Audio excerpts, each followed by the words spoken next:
All right, hey guys, so I'm finally getting around to planting these potatoes this afternoon. So what I want to show you is what I got here. So I've got what's called seed potatoes, and these have eyes on them. These little things are called eyes, and that's what's actually gonna create the plant right there. So I really wanna try to get 2 eyes per plant, if you will.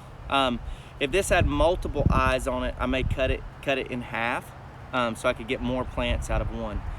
I'm only doing little shorty rows, so this garden plot is 75 feet long, but I'm busting it up to where I have essentially one garden 50 foot, and then I've got all these other little beds 25 foot.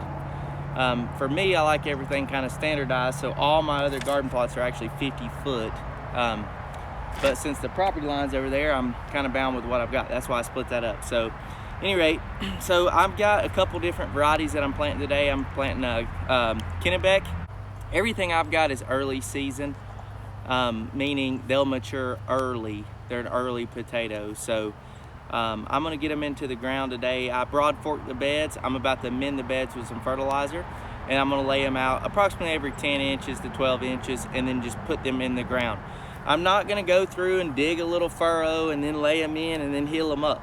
What I'm gonna do is just dig a hole, get them down in there, and then as they start to mature, yes, the potatoes need to be healed, but I don't have to dig up. I'm actually gonna add compost to the top of them as the season progresses. The reason why we heal the potatoes is as those tubers start to expose on top of the ground, you don't want sunlight getting to that and turning those green. So that's why you can even use mulch, but that's why we're putting those up and healing those up. So let's get after it.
I ended up opening up my spacing just a little bit because I was running just short on the rows. So that was 5 pounds, just did 25 foot rows. So that gives you a point of reference, because I'll be honest, prior to this, I'll never know how many dang potatoes to buy. So now all I'm gonna do is go in there with my shovel and open it up and plant it a few inches deep. So, and then they're calling for a 100% chance of rain. So we'll just let God water it in for us. So